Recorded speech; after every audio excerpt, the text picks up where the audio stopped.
अनुपमा अपने fashion show को लेकर पूरी तैयारी में है, लेकिन इवेंट मैनेजमेंट कंपनी की हेड ने अनुपमा के अरमानों पर पानी फेरने की कोशिश की।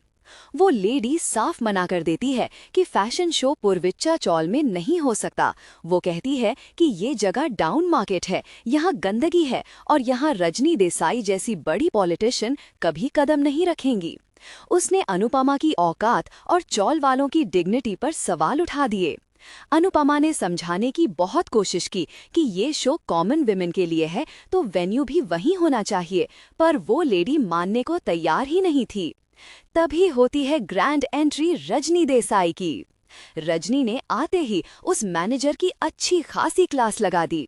रजनी ने कहा कि अगर हम विमेन एम्पावरमेंट की बात करते हैं तो हम चौल की औरतों को नीचा कैसे दिखा सकते हैं। रजनी ने अनाउंस कर दिया कि वो खुद इस चौल में आएंगी और शो यहीं होगा।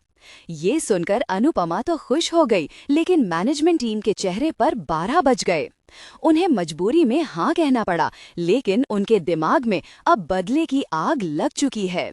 लेकिन पिक्चर अभी बाकी है।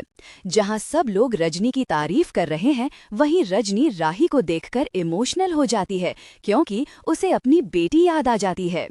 इसी के साथ अनुपमा सबके अंदर जोश भर देती है कि हम सबको इस इवेंट में खुद को साबित करना है कि हम किसी से कम नहीं हैं।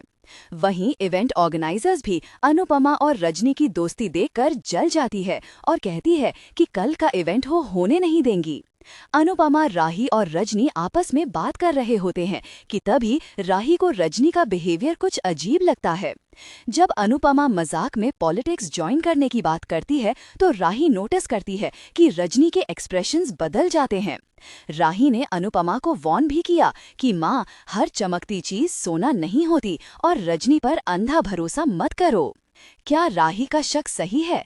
क्या रजनी सच में अनुपमा की मदद कर रही है या उसका कोई हिडन एजेंडा है? दूसरी तरफ राही ने जब अपनी सास ख्याति को फोन करके मुंबई ट्रिप के लिए सॉरी बोला और अनुपमा भी ख्याति को अपनी चौल दिखा रही थी कि तभी वहां वसुंधरा आ गई। वसुंधरा ने वीडियो कॉल पर अनुपमा का चौल वाला कमरा देख लिया और ताना मारा कि तुम लोग अभी भी कीचड़ में रहते हो। अनुपमा ने भी करारा जवाब दिया कि कमाल कीचड़ में ही खिलता है। राही अनुपमा से वसुंधरा का सच छुपाने की कोशिश करती है और उधर वसुंधरा ख्याति की क्लास लेती कि राही किससे पूछ कर गई है, तो ख्याति कहती है मुझसे। माही ने यहाँ भी आग में घी डालने की कोशिश की, लेकिन ख्याति ने उसका भी मुंह बंद करवा दिया। वसुंधरा को अनुपमा पसंद नहीं है और इसी वजह से कुछ ज्यादा ही नाराज है।